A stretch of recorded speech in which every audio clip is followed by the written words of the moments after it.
Ever wondered what happened to AOL, the iconic internet pioneer? I mean, it feels like just a year ago I was getting dozens of these 1,000 free hours CDs in my mailbox and being told to find certain websites on their service by looking up a specific keyword. But now, any mention of the brand is all but missing from modern conversation, aside from people nostalgically reminiscing about their childhood on AOL Instant Messenger. All things considered, AOL has had a pretty good run, from its glory days as the internet pioneer to its jaw-dropping acquisitions and its current position in the digital realm. Welcome to The Dive, where we go deep on the topics that interest us the most. And today, we're going to uncover the hidden secrets and surprising twists that shaped this iconic company. Let's jump back to 1983 when it all started. Picture this, William von Meister had this rad idea of buying music on demand, but Warner Brothers wasn't interested in it, so he shifted gears and created an online service called GameLine for the Atari 2600 game console. Here's the GameLine deal, you drop around $65 for a modem and setup, download a game for $1, and play it till you switch off your console or fancy a new game, plus you get to show off your high scores. Then, in January, Steve Case, our marketing hero, steps in. He joined CVC in 1983, just as things started going south. Following closely in May of the same year, Jim Kimsey stepped in as a consultant to pull CVC out of the slump. By 85, von Meister's out and Kimsey's in, setting up a new gig, Quantum Computer Services. With Kimsey at the helm and Mark Serif as his tech whiz, Quantum was off to a flying start. Case climbed the ranks, becoming executive vice president by 1987, and he took over from Kimsey in 1991. But here's where things get exciting. In 85, Quantum launched an online service, Quantum Link, also called the Q-Link, just for the Commodore 64 and 128 computers. It used the machine's actual power instead of acting like a dumb terminal, perfect for home users.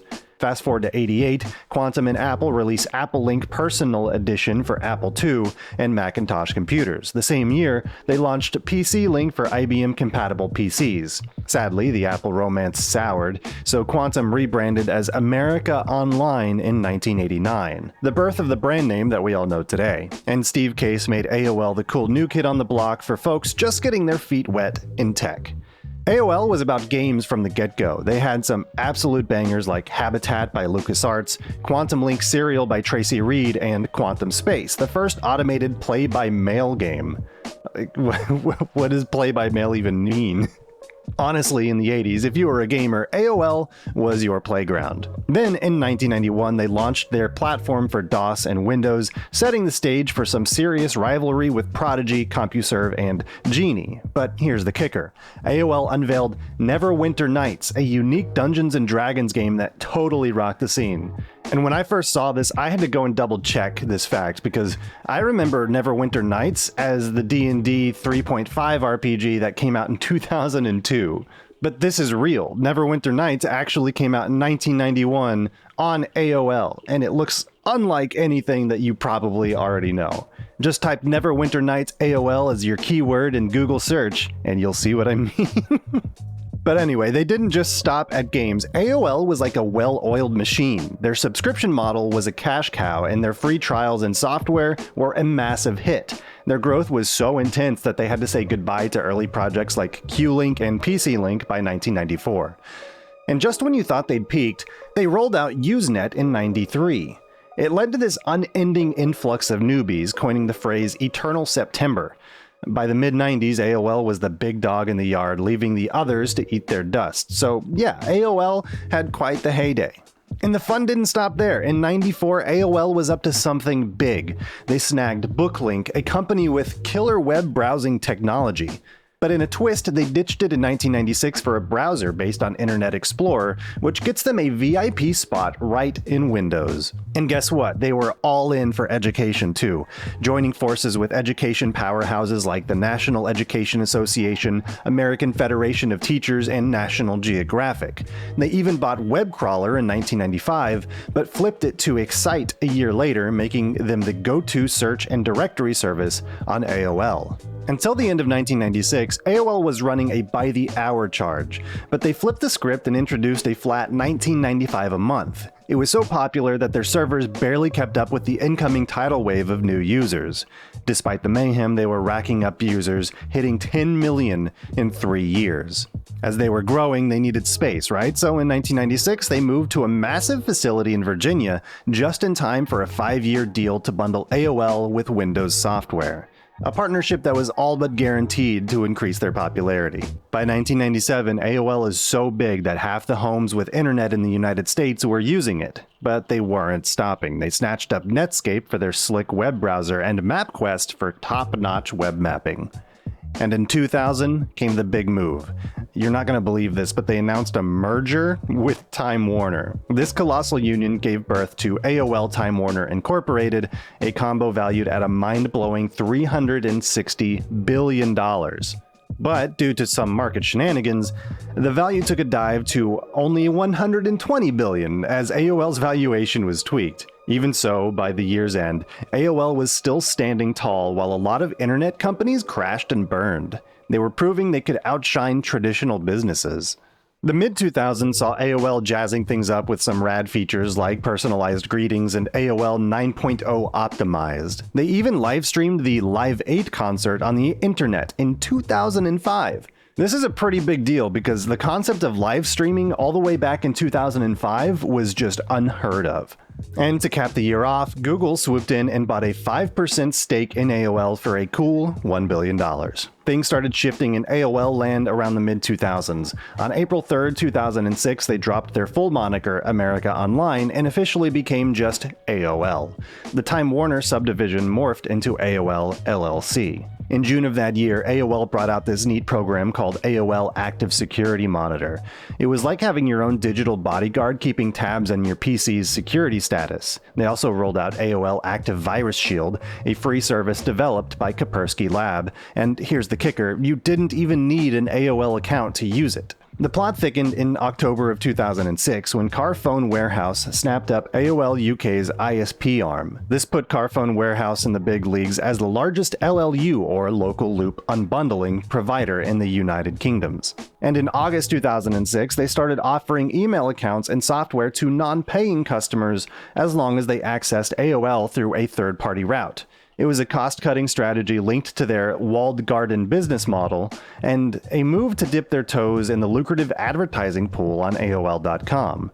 They were playing catch-up at this point to stop members from hopping over to other free email providers like Microsoft Hotmail and Yahoo. During this time, AOL was also dishing out some sweet free services. They had AOL Instant Messenger, which was my personal favorite, AOL Video, AOL Local with City Guide and Yellow Pages, AOL My E-Address, which lets you customize your domain name for email addresses, and Xdrive, a super handy online file storage service. Kinda like Dropbox or Google Drive. But as the story always goes, not everything was smooth sailing. Even with all these cool bells and whistles, AOL couldn't ignore the winds of change. In August 2006, they had to break some not-so-great news to their US customers. The dial-up access price was going up, and it was their way of nudging people towards broadband. But they didn't leave the dial-up fans high and dry, though. They rolled out an unlimited dial-up access plan for those who couldn't let go of the old dial-up connection. Then, in November 2006, Randy Falco stepped up to the plate as the new CEO, taking over from Jonathan Miller. In the next month, AOL made a tough call to shut down its last call center in the US.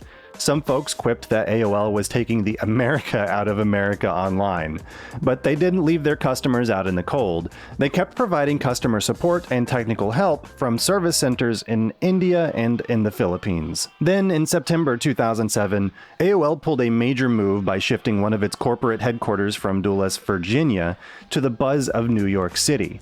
They also bunched their advertising units into a subsidiary called Platform A, very creative guys, showing that they were banking on an ad-driven business model. They reassured everyone that they'd still have big operations in Dulles, including access services and modem banks. The shakeup didn't stop there though. In October of that same year, AOL decided to move its other headquarters from Loudoun County, Virginia to the Big Apple, all the while keeping its Virginia offices up and running. Sadly, these changes meant some jobs had to go, and AOL revealed plans to let go of around 2,000 employees worldwide by the year's end.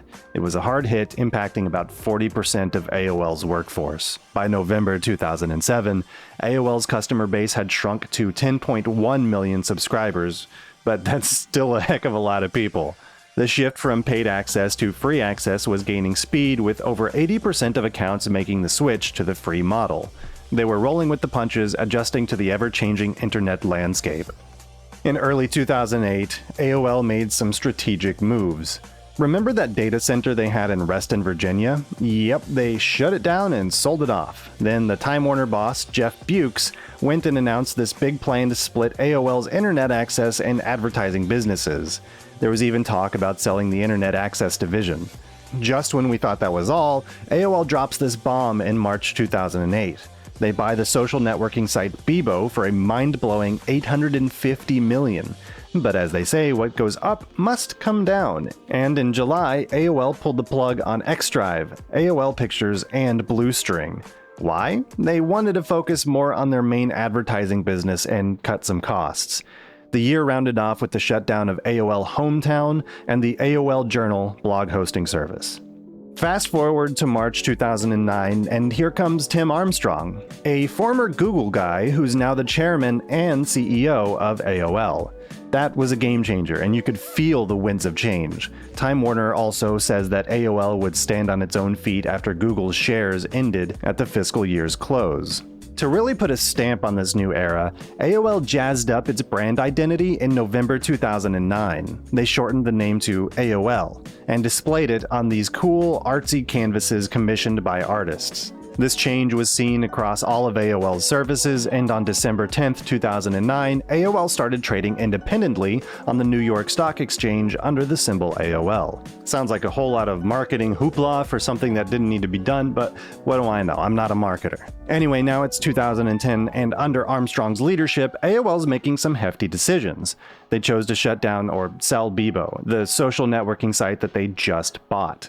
Eventually, it was sold to Criterion Capital Partners, but they didn't stop there. They bought Patch Media, a network of local news and information sites. They were digging deep into local communities. And the spending spree didn't stop. They snatched up TechCrunch, a big name in tech media, and About.me, a personal profiles and identity management platform. And in 2011, they made headlines by buying the Huffington Post for a whopping $315 million. Arianna Huffington, the co-founder of HuffPost, got this awesome gig. She became the president and editor-in-chief of the AOL Huffington Post Media Group. In 2012, AOL played a wild card. They partnered with Yahoo and Microsoft, some of their biggest rivals, to sell inventory on each other's sites.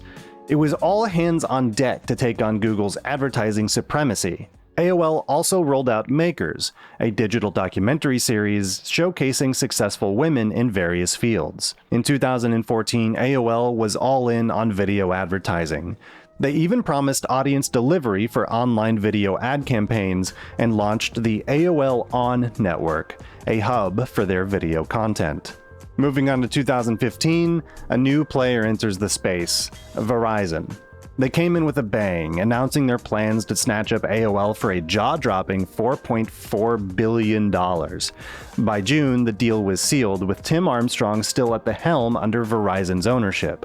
And let me tell you, this deal was a game changer. It boosted Verizon's advertising sales platform and pumped up their video production game. Then AOL rolled out this new thing, One by AOL. It was a digital marketing programmatic platform that unified buying channels and cranked up campaigns across multiple screens.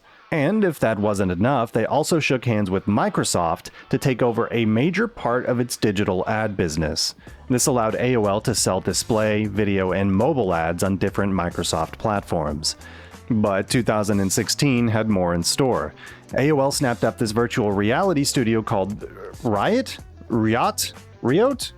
Bringing its audience into the world of immersive 360-degree video and VR content. And that's not all. Verizon decided to mix things up by merging AOL and Yahoo into this new entity, Oath Incorporated. And guess what? They changed the name again in 2019 to Verizon Media. Has anybody been keeping count of how many different brand names that this single company has been underneath so far? Because I haven't. As for the latest twist in the tale, that was in 2021. Verizon came out with this plan to sell off 90% of the Verizon Media division, and yes, that included AOL, to Apollo Global Management for a whopping $5 billion. And with that move, it was like we were looking at a whole new version of Yahoo Incorporated. You could say that it was the end of an era, but it's also the start of something new. But have people forgotten about AOL today?